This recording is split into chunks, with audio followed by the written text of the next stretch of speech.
Hey guys, Kyle with Lone Peak here. This is a super detailed video, a walkthrough on the Lone Peak camper. Kecia, our customer service manager, is going to be helping me film some of the B-roll. She is the person that's answering all of your questions, who you talk to on the phone, who's doing your confirmation calls. So her and I have kind of put together a huge list of what comes standard, the accessories, the frequently asked questions, everything that you want to know. So this video will be chaptered. So if you guys want to skip ahead, or if you just want to watch the whole thing out, grab some popcorn and enjoy. So before we get any further, I gotta say a huge thanks to everyone who supported us. We've been at this thing for a little over a year. One of the first videos I made was in August, not even a year and a half ago, just kind of pitching the vision. We didn't have a camper yet. And you guys came on board and basically helped us create this thing, gave a ton of ideas. So gotta thank you guys. A lot of you guys waited for over a year for your first camper. It's been a huge team effort, and we're looking forward to increasing the production rate and shipping out quality products. So thanks for your guys' help.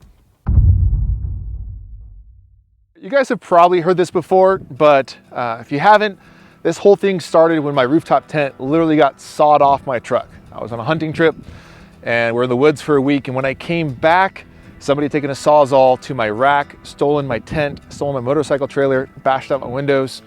Kind of nasty story, but it got me thinking, what did I want to do for the future? How did I want to camp? How did I want to explore the outdoors? And so I saw a wedge camper and thought that there could be a lot of improvements made to it. We'll get to that in a second when we get into the design philosophy and why we made this the way we did. But I've been an outdoorsman for my whole life. And so honestly, this shot behind me right here is why we do what we do. Being able to park on a peak, be able to pop up, set up camp super quick, and just enjoy nature. That's why we're doing this thing. So our goal as a company at Lone Peak is to really help you get out and adventure like this, but there's a whole spectrum of how you can do it. So if you just want shelter and a place to sleep at night, you got a camper for a pretty low base price. But if you actually want to turn your truck bed into a full camper and live out of it, like someone just, Kecia, what, 2 years? The guy was saying he wanted to live out of the camper for 2 years. So from A to Z, from just, hey, I'm gonna go out like 4 nights a year and I just wanna kind of have a bougie setup, to like, no, I'm actually gonna live in this thing. I need solar, I need power, I need lights, I need the whole workflow to be dialed. We wanna be able to provide that for you and also just help you make that decision. So let's get into kind of why we made this thing the way we did. All right, let me show you guys how this thing opens up. Step one is you drop your tailgate. This is where the grab handles are really nice to pull yourself up. There's 2 latches that secure this in place. We do have locking pins for these that make it secure if you're in the city. The gas struts push it open. We have a little bungee here that helps kind of collect the tent material. For this rear extension, you pull this internal support bar, just locks into place, super simple. Let's jump inside and I'll kind of share with you guys some of the design philosophy and why we did what we did. All right guys, so when we started thinking about the kind of camper we wanted to make, there were a couple main considerations that we had. The first is that you want a pass-through space. So a lot of campers, the bed actually takes up most of the camper itself. And so imagine you're camping and your significant other is sleeping and you have to get out and use the restroom, or they sleep in and you have to make coffee in the morning. It's honestly a pain if you don't have room to be able to just cook or to do things or to get out of bed and change when they're up here. So that was number one, is I wanted enough, I'm a big guy, I wanted shoulder width to be able to turn sideways and make a meal if I had to. Number two is that we wanted a comfy mattress. I'm not sure why people ship campers with a 2-inch thick mattress. So we have a 4-inch thick dual density mattress, meaning that the base is more firm, the top is a little bit less firm. It's not memory foam, so it won't freeze. You guys saved my bacon on that one by letting me know not to do that. And the other aspect of the bed is that it actually pushes up out of the way. It's on gas struts. So it's a beautiful day today in February in Wenatchee, but if it was raining, I could close this whole thing up and I can actually stand all the way inside of there. So what we've done basically to be able to get the pass-through space is that we have about a 10-foot long camper. So there's an 80-inch long mattress in here. and an additional 30 inches of pass-through space. And so that actually creates tons of headspace. And then if you compare the internal volume compared to one of our leading competitors, we actually have twice the internal volume. So it makes a huge difference when you're actually, like I talked about earlier, wherever you're at on the spectrum of what you want out of a camper, if you're gonna be spending more time out of it, the internal space is a huge deal and something to consider. One of the other big goals with this project was accessibility. A lot of campers and toppers have dual latches that open up, and I'm not a huge fan. It might not seem like that big of a deal, but when you're locking them daily and you have to flip open both to just open your door, it's a pain. So having a single latch that locks and opens up your camper is super nice. The other big thing here is that we didn't want any obstructions in the actual space where you can access your bed. We have an accessory here called the gear vault, which I'll go over in a little bit. But without this in here, you have no obstructions. So if you're loading up gear from the side of your truck, it's really easy to pull things in and out. So the last part, which is probably the coolest part of the whole project, is the ability to customize it from the factory. So our campers are truly a custom made to order camper. So you can go online and check out our 3D builder and basically build out your camper exactly how you want it. See how it's gonna fit on your truck. And we have something like, it's almost 20 different accessories that you can add to it. So again, wherever you fall in that spectrum of, I just want shelter, or I'm gonna live in a thing for 2 years, we have gear that will help you kit it out and basically create a system that helps you get out in the woods and enjoy nature. All right, so with those design constraints, the question is, how do you build a camper that accomplishes all of those goals? And honestly, if you have a 10-foot long camper that's being cantilevered over the cab of your truck, an aluminum extrusion is really hard to beat for the strength to weight ratio. So the whole camper is made out of aluminum extrusions. They're bolted together with billet machined corner pieces. In between all those seams are a waterproof gasket that keeps water from leaking into the camper. There's gaskets everywhere that seal it up, making it super watertight. And the other question is, how do we, with all the customization that we offer, what's the easiest way to offer that?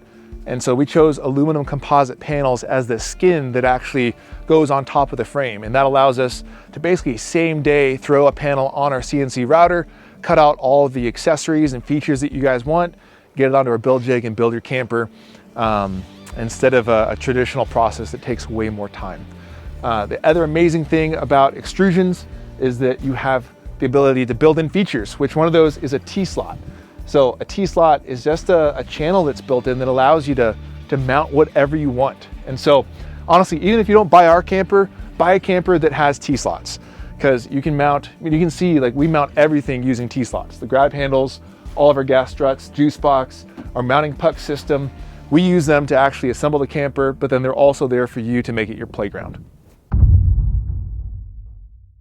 All right, let's talk about the order process. There's 3 steps here. So step number 1 is to get your spot in line.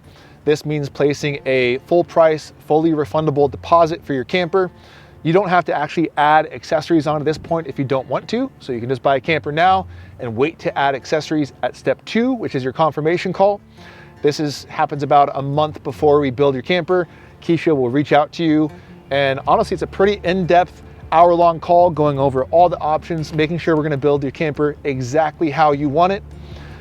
Step 3 is the fun part, is actually getting your camper. The easiest way is to come out to our factory in Wenatchee, Washington. Installation is free. Come hang out with the crew for a little bit. If that doesn't work for you, if you're on the East Coast, currently we're creating up orders and shipping them out either directly to your door or to a certified installer. On the West Coast, we can ship to a certified installer, or we're in the process right now of spinning up a roadside install service where we'll actually meet you alongside an interstate and do an install right on your vehicle as we're in the area doing other installs. So these are kind of the options that we have right now. Go check out the website at lonepeakoverland.com and see what's gonna work best for you. All right, let's talk about the fun stuff, accessories. All the pricing on the site is the installed price. Now, some of our most popular accessories are our power options, and they kind of come in 2 different categories. We have power generation and storage, which we'll get to in a minute, And we have power switching, and our solution for that is JuiceBox. This is a wireless and physical button solution to switch on and off all the accessories that we offer that require 12-volt power. So to turn this on, we're just going to press this button here for 3 seconds. And this is controllable, like I said, either through these buttons here or from your phone. I'll go ahead and pair that to my phone so I can give you a demo in a second. Let's break it up into kind of 2 different sections of channels. We have 3 channels that are dual color and brightness controlled. So that's our tailgate, our tent, and our awning channels. So if I wanted to turn on my tailgate light, press the button here. If you wanted to switch the color, press the color button. And then the brightness, you can just press the plus or the minus buttons to control that. As well, if I wanted to turn on my tent light, I can do that from my app, change the color. I can also change the brightness if I want to. This is great to do when you're actually turning in and going to bed. You can turn off all of your lights remotely from your phone. This is internally fused, so you can take off this cover using these 2 screws, and you can change a fuse if one is blown. The fun thing about the app is that all the channels are actually renameable. So if you just wanted to get JuiceBox and use your own accessories and call them whatever you want, you can do so. And you can also change the fuses depending on what the accessory you're using requires. One thing to note here is we are working on a dust cover to kind of cover up some of these wires. What else do we got here? Really, the other major question is, how do I power the thing? It requires 12-volt power. It does have basically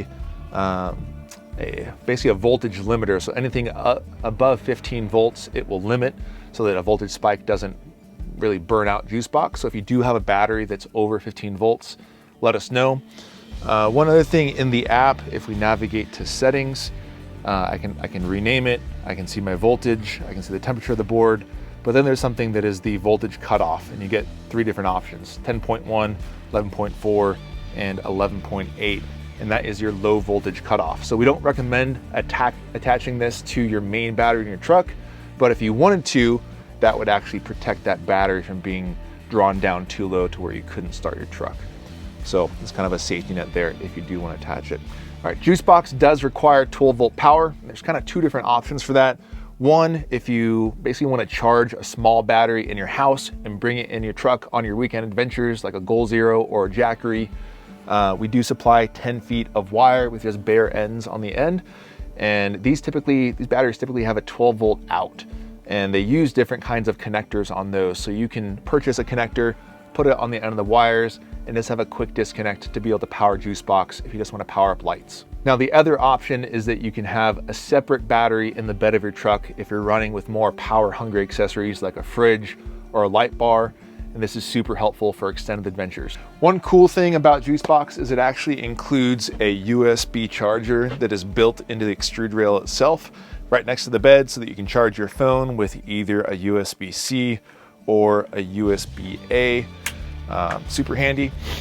One thing to note is that when you buy JuiceBox, you basically get all this wire routing for free. So we make a hole in the extrude, all the wires are routed throughout the extrude, and during your confirmation call, Kecia will actually ask you what side of the camper do you want to put JuiceBox and your diesel heater port. Typically all of your accessories follow what side JuiceBox is on. So just kind of have that in your mind before your confirmation call. To think really, how do you want to power this thing? What side do you want it on, driver or passenger? All right, let's talk about power generation and power storage. Since JuiceBox requires a 12-volt battery, just for the sake of this conversation, let's say that you're going on an extended adventure. If you have your fridge or light bar, you need to have a high capacity battery that's built into the bed of your truck. And the one that we sell is an Epoch battery. It's a 100 amp hour lithium iron phosphate. Really cool thing. The reason why I chose it for our battery is it has self-heating and Bluetooth built into it. So self-heating is super important because the bed of your truck is not heated. It's not like an RV where you can actually condition it. And you can't really charge a battery in the cold. And so this will actually use some of the power from the battery itself in order to warm it up to a level to where it can accept a charge. The app is killer, where you can actually see your live power draw and also your solar input. So I guess that's the next thing to talk about, is how do you charge this thing? So there's kind of two different options that people use. One is solar panels that you can put on the roof of your camper. We offer an ultralight, ultra thin panel that is 120 watts. They're only like 10 pounds a piece, and they route in through waterproof cable glands underneath the bed. And these are actually our solar input cables right here. Let's get the power plate, because this is our solar charger. So from the back of power plate, the cables route in, go to our solar charger, and then this wire mess here is actually how we route power to charge our battery. Now the second option that we have to charge is our DC to DC charger. And this just means that we're going from, well, a 12 volt DC source to another 12 volt DC source. And so this is drawing power actually from the battery, your main starting battery of your truck. And these kind of come in a couple different flavors. You can either connect it to your alternator or to your battery.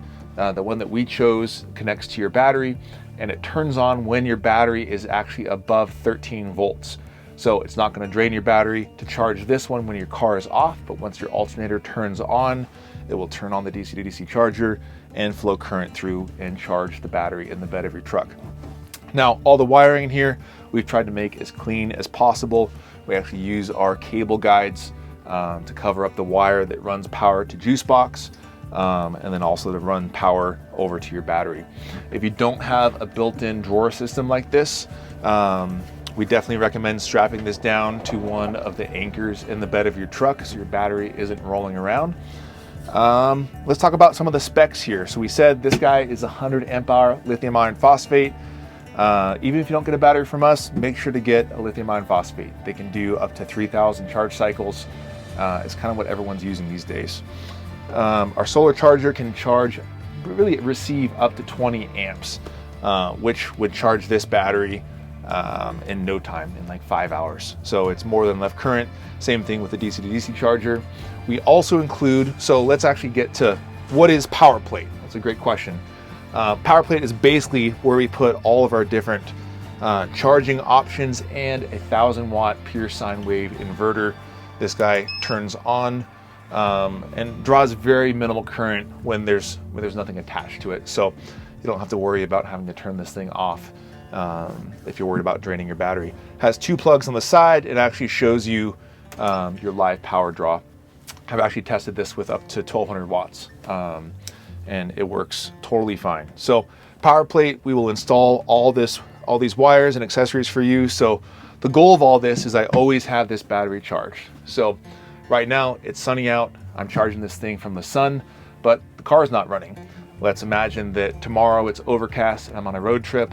I'm still charging my battery from my DC to DC charger. So you really are charging your battery at all times, making sure for those extended adventures that you have the power you need to power all of your accessories. One thing to note is that we aren't currently offering installation from your DC to DC charger to your battery of your truck. That's something that you guys will have to tackle on your own as a DIY project. These are our solar panel options. They're 120 watts, they're ultra lightweight, ultra thin. They come with a waterproof wire gland that gets the cables to the inside of the camper. You can buy them in a pack of 1 or 2, which includes the glands. If you get 2, we're gonna wire them up at the end of the bed platform into a junction box, a terminal, and then the wires will run underneath the bed. If you buy power plate, we'll get that wired up for you. Or if you wanna use your own battery solution, the wires will just end at the end of the bed platform. You can purchase just a port if you want. So if you wanna bring your own panel, we will put it on the side that you choose your power option to be on, so driver or passenger.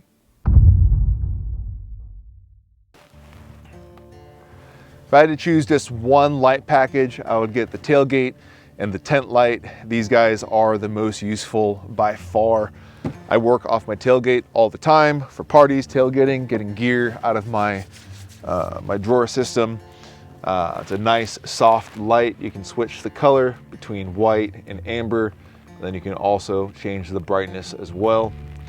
The light bar is built into the rear here. Let me show you what the tent light looks like. The tent light comes from an internal LED bar, provides awesome light for the inside of the camper. It also is dual color, just like the tailgate light. So from my phone, I can switch the color, and then I can also switch the brightness. So my routine is I come inside at night, read a book, turn it to amber, turn the brightness down. And because I'm lazy, I have my phone turn off the lights so I don't have to go down a juice box. It's kind of nice. One of my favorite accessories for the camper is the laser LED light bar. This is where the app for Juicebox comes in really handy. Go ahead and turn it on just using my app. There's two reasons why I love this thing. One is it just gives me a ton of confidence bombing around at night. Makes things a lot safer to where I can see really far out in front of me.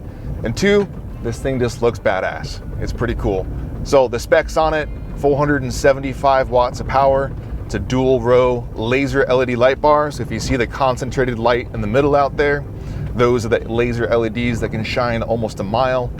18,000 lumens on this guy. It's pulling over 20 amps. It's pretty awesome. So let me show you it without. These are my brights. Go around this corner so you can see my lights. These are my normal lights. These are my brights. And this is with the light bar.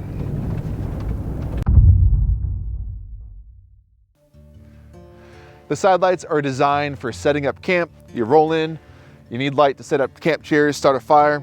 They're also great for putting tire chains on if you're trying to keep from getting stuck, or use max tracks or go treads to get unstuck. These guys I actually use often for leveling my rig out, and it's really nice to have light all around so I can see what I'm doing. These guys are low profile, so they're not gonna get caught on any trees or anything, and they throw a really wide beam pattern so you can see all around your vehicle. There's two reasons why the backup lights are essential for after dark adventures. One, if you've ever tried backing down a gnarly road with no lights, you will really appreciate these the next time you do. Number two is I actually use them for trailer loading. So for dirt bikes or snow machines, it's amazing not to have to set up an extra light or a headlamp just to load my gear up. We have two different options for a cab window. One is a scratch resistant acrylic that is bonded to the camper. The second, which is here, which is our cab pass-through window. It offers an 11 by 11 opening so you can pass things from your truck bed to your cab or vice versa.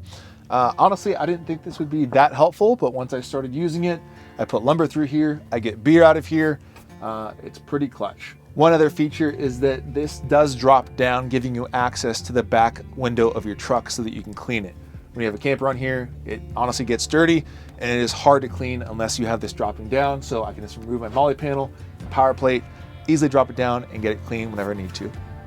The rear window is another accessory. This is a acrylic scratch resistant window that is bonded to the aluminum composite. It comes standard without it, but if you want to add it, you can, and you can have great visibility out of the back of your rig.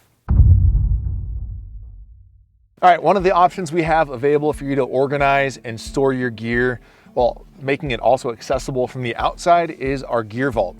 It's a steel case that mounts to the inside of your camper using the T-slots. You can put it on either driver or passenger side, and it can really be positioned anywhere along your bed rail. So if you want the front of your bed open or the rear, you could slide this anywhere in this position.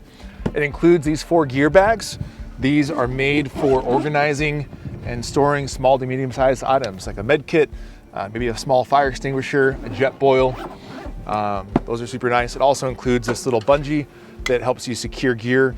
One thing to note is that this space in here does change based on the height of your vehicle. So gear vaults come in 3 different heights. We refer to them as A, B, and C. So this upper dimension here is going to stay the same, and then this will actually shrink depending on if you have a B or an A, because this is the tallest version we have, which is a C. So hopefully that makes sense. If you have a smaller mid-sized truck, you're going to have less room for storage down here. Let's go to the inside and I'll show you the optional gear vault table. One of the priorities when we were designing gear vault is that it wouldn't protrude too much into the bed of your truck. We wanted to still have storage on the outside, but still be able to use our truck bed as a truck bed. So from the top, we're about 2 inches, not including the table. On the bottom, we're about 5.5 inches. And then the total length of this guy is about 27.5. Now you'll see here we have an optional accessory. This is the Gear Vault table. It's super handy just to have an extra horizontal space where I can cook a meal, make hot cocoa for my kids, or if I'm winding down for the night, be able to put my bed down and have a little nightstand to put my phone or to be able to put a water bottle.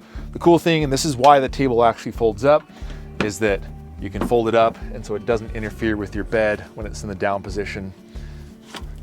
So, fun accessory for you guys to consider. One option we have to organize gear inside of the camper is a Molle Panel. This mounts to your bulkhead T-slots on the upper and the lower. It's super secure. Right now we have an optional gear bag that you can purchase. It does not come with the Molle Panel, but these just mount securely to this. And really, it's up to you what you mount here. I like to organize gear inside of bags. I know a lot of people like to put fire extinguishers, med kits. I've been considering putting some of my Milwaukee tools up here so I can have them charged with my inverter right here and just have them ready to go. So kind of up to you, a fun accessory for you to really make this thing your playground. Right now behind me, I have the power plate up here, but if you didn't have power plate, get another one, put it up here to organize more gear. If you're looking to carry loads on your roof, we have optional load bars that mount to the T-slots on the top of the camper. These come in sets of 2, and you can add a third if you're looking to get extra load capacity. 2 of them will get you 150-pound load capacity. A third will add another 50, get you up to 200 pounds. These come in 2 different heights. So I actually have the low versions on here. If you're looking to put a load over your roof vent fan so it actually won't hit it, we have a tall or a high version available as well. All right, one of the most essential accessories on the camper are the grab handles. These mount to the T-slots. All these A-pillars here are load bearing. So anytime I get up into the camper, I grab one of these handles, pull myself up, get into the camper. Honestly, they're really clutch. Another place that we put them is if you get a set of 4, we recommend putting them here. So I can get up here. I mean, I could even climb into my camper, but if you have loads on your roof, these are really nice to be able to kind of hold yourself close to your camper as you're getting a paddleboard down or whatever's up there. We have 2 different options on how to make it easier to get into the bed. This is a bed ladder that stows on the underside of your bed platform. Depending on your vehicle, there are different sizes of this, and so we will select the one and the position of this in order to get the right angle when this opens. So there's a Velcro strap that secures it in place. It opens up and drops down into the bed of your truck, and now you can easily climb on into bed. If you want to stow it, all you have to do is push on the levers, pivot it back up into position, fasten the strap, and you're good to go. Super easy. If you do end up getting a drawer system like this where you can just step up into bed, this is not necessary, but if you don't have anything to step up, the bed ladder is super nice. All right, another one of our options is our side ladder. This is a traditional ladder. If you're used to a rooftop tent, it works exactly the same. We have stainless steel anchors on the side and the T-slots that this attaches to. Personally, I don't use this a ton because I'm mostly getting into the tent from the inside, but when you need to get in from the outside, it comes in clutch. So 2 use cases for that. One is that if the bed of my truck is completely full of stuff and I can't actually get in, I can just climb up the side, or if my kids are sleeping in the back and I don't want to disturb them, it is very easy to use. Just hook on to the stainless steel anchors.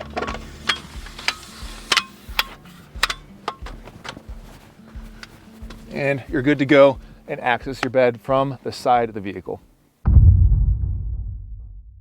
If you're looking to mount an awning to your camper, we offer awning mounts that bolt to the side in T-slots. These are solid stainless steel. They mount with 4 bolts for each mount. They're super burly. I have an OVS awning on here, which is about 70 pounds, holding up fine with 2 of the mounts. You can add a third if you're looking for more security. Then we also sell some little tie downs that tie into the T-slots themselves. So if you're strapping down the awning to tension it out, you can mount those and make for a really quick setup. Another powered option that connects to Juice Box is the vent fan. There are manual controls on here, so you can turn it off. I typically have it on in the out position, so I'm actually ventilating air out. There's 3 different speed options for that: high, medium, low, and then 1 speed option for sucking air in. You do want to open this guy up a little bit in order to actually have airflow, and then I typically just turn it on from my Juicebox app. This is the high speed here. You can kind of see what the noise sounds like. This is the medium speed, and then low is right here. We benchmarked this directly with a max air fan, and we are getting pretty much the same amount of airflow from each. It does hinge from the back so that when the camper is opened, water isn't going to come in. Some of you guys have been asking, can I have this on when the camper is closed so I can get airflow for my pups when they're in the bed of the truck? Let me show you how to do that. All right, after you close up your tent, we have a net here that keeps the tent out of the way. And all you have to do differently is I didn't actually lift up the bungee around the base of the tent so that the bungee isn't pulling the tent into the space. And this just allows you to push the tent away to expose your vent fan. And then from here, I would just crack it a little bit. And then I think I have it on out right now. You can get plenty of ventilation for your pups if they're in the bed of your truck. This is our diesel heater port. It can come on either side, driver or passenger. It uses a magnetic closure, has a 3-inch port here. This really accepts a standard tube that you use for your diesel heater. And the whole point of this thing is to have a diesel heater on the outside of your rig, which I think is the safest way to do it, and be able to get heat on the inside into the passenger space, which will rise up into your tent. This does have a 5-pin connector on it, which we will include the cable that basically allows you to power your diesel heater on the outside using 2 of those pins. The other 3 are for the thermostat, which is on the inside. I'll show you in a second. And there's also a plug here that covers a hole. This is designed if you want to run an extension cord into your rig. If you have your inlet hose hooked up, you can run power to the inside. Kind of a convenient spot to do that. Let's go to the inside. So the couple features on the inside I want to show you are the thermostat here. This is a 3-pin thermostat. So we are working on our own diesel heater option that will basically take advantage of that and be able to have a closed loop system, both with the recirc that I showed you in the tent to be more efficient, and then also closed loop, meaning it's a true thermostat. So you can set it to a temperature and it will adjust the heat based on how warm you want it inside of your rig. This here is a lock pin that just allows you to lock the front of it down. So if you're in an area where you don't want somebody messing with your rig and having access to the bed of your truck, just screw that in and you won't be able to unlock it from the outside. So kind of cool. The inlet here is just a standard 3-inch. So if you guys want to go on Amazon and buy a cheap $100 diesel heater, you can totally do that in the meantime. The diesel heater port is connected to Juicebox. So this is the cable that runs to the outside that's actually powering your diesel heater. This runs down into Juicebox, and when you press the heater button, you got 12-volt power. One thing to know is that when you have this on, it's applying power to your heater. If you buy a heater off of Amazon and you actually power it up, you do your startup cycle and it starts feeding air in through this port. When you go to turn it off on your actual heater controller, make sure that you do your power down cycle first, which will actually stop fuel, and the fan will run for 10 to 15 minutes. And this basically just allows the heater core to cool down before you actually cut power to it. So make sure that the fan is off before you go and turn off your power from Juicebox to your heater. If you're looking to lock your camper and have extra security, we have lock pins available that basically keep the latches from being opened. You insert them through the side here, press the button, and you are all locked and ready to go. They come with a set of keys, turn a quarter turn, and you're able to unlock it and open your camper. An accessory we have available if you're looking to hide wires or just trim out your camper is a snap-in channel cover. It's a plastic piece that snaps in to any of the T-slots on the camper inside and out. We actually use it right here to cover your third brake light wire, run it through the A-pillar. Has a really clean look and is really easy to snap in. Let's talk about the standard features on the camper. Now, the side access doors and the rear door are all locking and all standard. Let's jump inside, show you some of the interior.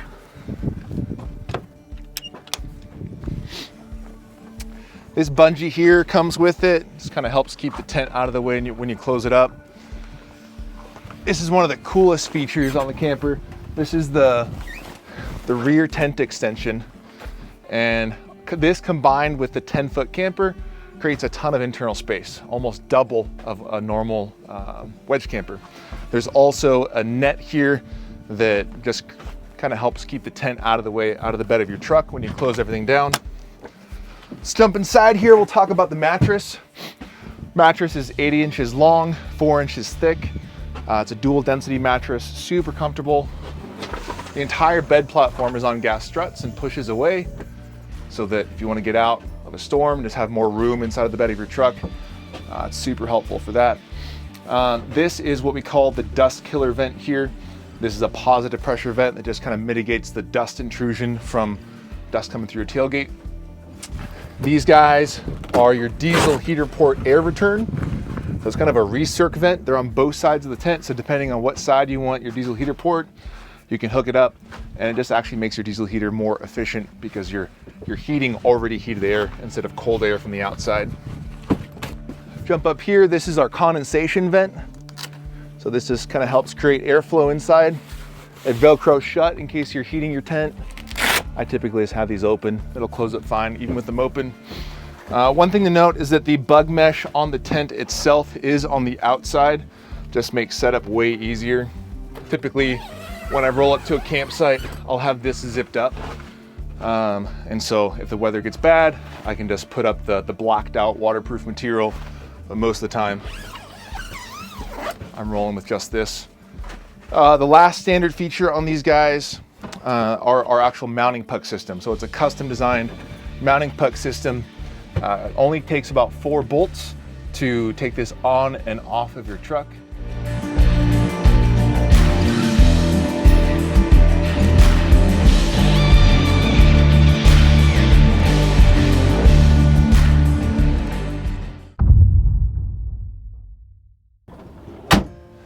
Let's talk about how to turn in at night. All the doors are lockable from the outside. So I'll lock them up and then you can close them using these internal handles here. For the rear tailgate, typically I just close my tailgate first, close the rear door, and I'm basically secure. Now, even with the doors locked, you can get out. Let me show you how that works. These little latches here have a lever you can push on. Using that, you can get out, or if the door is unlocked, you can push down this red button and open up the doors that way. So you got some different options. Let me show you guys how to tear this thing down. The first step is to pop the 2 red pins for the rear tent extension out.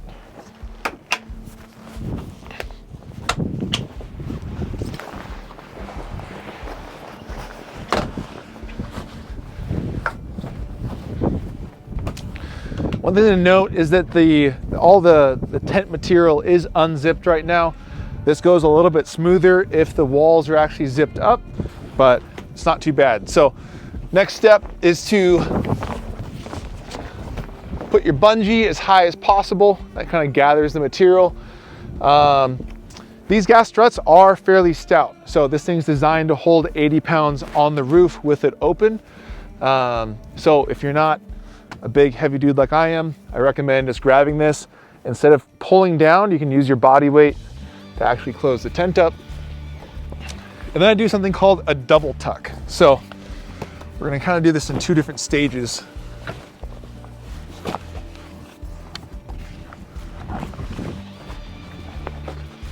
Basically get it mostly in, and then we're gonna tuck it one more time.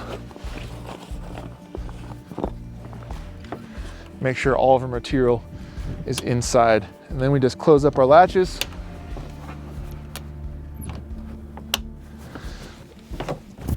Close up our tailgate, and we're off to the races.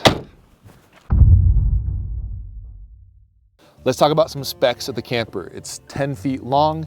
If you want to know how far it's going to overhang over your cab, you can take the length of your bed, subtract that from 10 feet, and that will be the portion that overhangs over your cab. To calculate how high it's going to sit off the cab of your truck, we try to shoot for about 2 inches of gap for clearance, and then the camper itself is 8 inches. So 10 inches is your starting height. If you add a vent fan or load bars, you're going to be a little bit taller.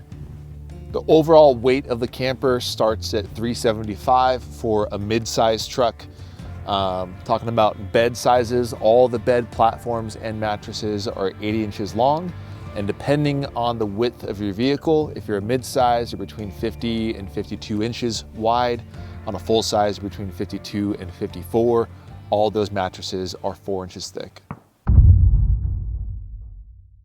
What about your FM GPS receiver that's a Sharkfin? How does that affect the clearance of the camper on your vehicle? It's a great question. So we have a feature called the dust killer vent that we position over the Sharkfin to create more clearance. So we can have the camper closer to the cab of your truck. It is pretty easy to dismount this if you want to take it off seasonally. It only takes about 4 bolts with our mounting puck system. You just have to have a way to actually lift it off your truck. So you could get 4 to 6 guys to do this. You could create your own kind of DIY hoist system. I actually did this myself in my carport at my house. It was kind of sketchy. Because of that, we are working on our own little system that mounts to the A-pillars. It uses kind of a hand crank system like you have on a traditional slide-in. No ETA on that yet. There is a bar that comes with the camper that basically connects the rear lower points to make sure it stays in square if you do remove it from your truck. So just know if you take it off, put that bar back in, just keeps everything nice and square.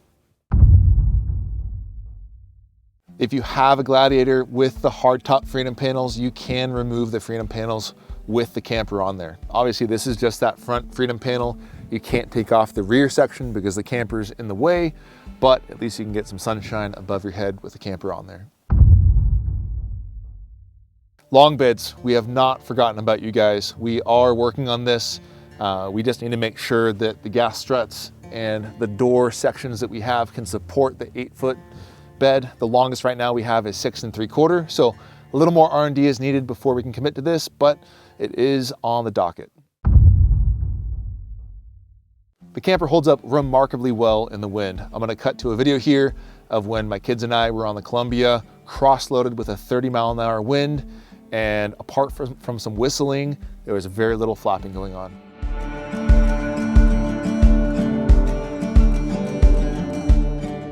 Down at the Columbia River Gorge, testing out the tent. I'd say we're probably at 30, 35 mile an hour sustained with high gusts. It's kind of crazy. This thing's holding up pretty well.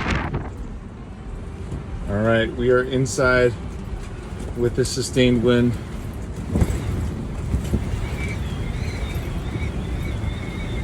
A lot of you guys have been asking, will this thing flap? There's minor flapping going on. For this kind of wind, it's not bad at all. Tent wall's tensioned really well. All right, all in all, I think it's holding up super well. One thing to note, you don't want to park cross-loaded into the wind. You want to park into the wind, but worst case scenario, this thing's not terrible. You can close up the camper with bedding. So we typically keep our sleeping bags up in the top. We've tried to put in a heavy, like normal pillow, and it's a little bit harder to close. You can do it. I feel better if I have a compressible down pillow or a backpacking pillow up there. There actually is a little bit of space, about 1 inch of space underneath the bed platform that you can put blankets in. It's not a huge space, but if you're trying to get every inch out of this thing, it's another place to store things. When I installed the camper on my truck, I noticed about 1.5 miles to 2 miles per gallon hit. Obviously, if you're going faster on the freeway, you're gonna have a little bit more of a hit there, but around town, the hit wasn't that bad, and it's definitely not as bad as a traditional slide-in camper that kills your mileage. The tent on the camper is super burly. It's a 600 denier, 5,000 millimeter waterproof backer. So it's a ripstop nylon, and then basically on the back, we have a polyurethane blackout coating that creates the waterproofing on it. The top of the tent is made out of a polyurethane vinyl. It's basically, it can't wet out. So a lot of tent material over time will just get soaked. And since that is exposed the most to the rain, that's a different material. The tent is also bolted in, so it has a 2-year warranty on it. I've had 0 issues with any of the tents on the campers that we've had. But if you ever do need to change it out, it's 78 bolts, takes about half an hour. It's all stainless steel hardware, but it's not riveted on or anything, so you can easily swap it out if you want. All right, you might be wondering if you can use a normal T-slot, T-nut inside of these channels, and technically, yes, it does not fit well. We designed these channels around our own custom nut that provides a better holding strength for the use cases that we had. So the actual channel itself is 8 millimeters tall, is 20 millimeters wide, and the opening is 11 millimeters on the actual slot itself. So honestly, just buy the nuts from us. We're not making any money on them at all. They're stainless steel, they're pretty burly. So go check those out and use those if you want to mount any accessories in the T-slots.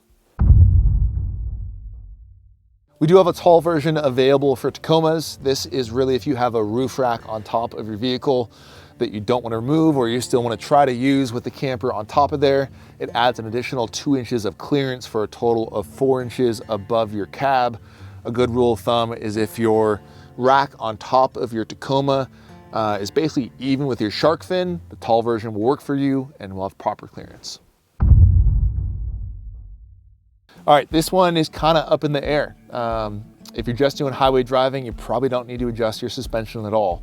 But if you are doing a lot of off-roading or drive like a bat out of hell like I do, I noticed a difference even in a full-size truck with the camper on the back. Essentially what you're doing is that you're preloading your suspension, which is reducing your overall travel of your shocks, and also preloading your leaf springs. And so there's 2 options to fix that. One is to basically add another leaf, or to get another stronger leaf pack that's made for having a load on your truck. I opted for the second version, which is an adjustable airbag I got off Amazon for like 200 bucks. Installed fine. It's nice because it's an adjustable ride height, but honestly, I'd probably prefer a leaf pack. It's a little bit more expensive, but you don't have to worry about something breaking on the trail or deflating. I personally don't own a vehicle that would require bed stiffeners. We've had people that have installed campers on their truck with Tacomas, and some of them swear by bed stiffeners. Other people say they're not needed. They're fairly cheap. I think you can get them for around $100. And so it might not be a bad idea. Again, it kind of depends on the kind of wheeling you're doing. If you're just on the highway, you probably don't need them. If you're hitting it hard with the camper and you're throwing the weight of the camper around, it's probably not a bad idea. The third brake light is built in and included on the rear panel of the camper. We currently do not offer an installation service for this. When we do your installation of your camper, the wire runs down the side through one of our channel covers, and there's basically 3 wires that are hanging out for you to decide how you want to wire it in. We do provide a wiring diagram that shows you if you want to have your running light on, or if you just want the brake light to turn on when you tap your brakes. It's kind of up to you. There's a ton of YouTube videos out there that you can watch to see how you can tie it into either your brake light or into your actual trailer wiring. There's 2 options to be able to get ventilation for your dog if you're going to leave them inside of the camper when you're not there. One is a passive solution, and that is getting the pass-through window and cracking that open. And that just makes sure that they get some airflow. The second option is to opt for the vent fan, which you can open up with the camper closed. You can kind of move the tent material out of the way, get juice box powered up, and turn it on low, crack it open, and then you actually have some active ventilation to keep your pup cool. That was a lot of content. Kudos to you if you made it all the way through. If you have any questions that we didn't answer, please comment below or email us at team@lonepeakoverland.com. Now, this project is ever changing. We're always adding new accessories and updating specs, so make sure to go to the website to see what's new. Honestly, this thing was made by you guys. It's made by your feedback and your ideas. So we want you guys to join the journey with us. So hit us up on Instagram, on Facebook, and YouTube. Until then, we'll see you in the mountains.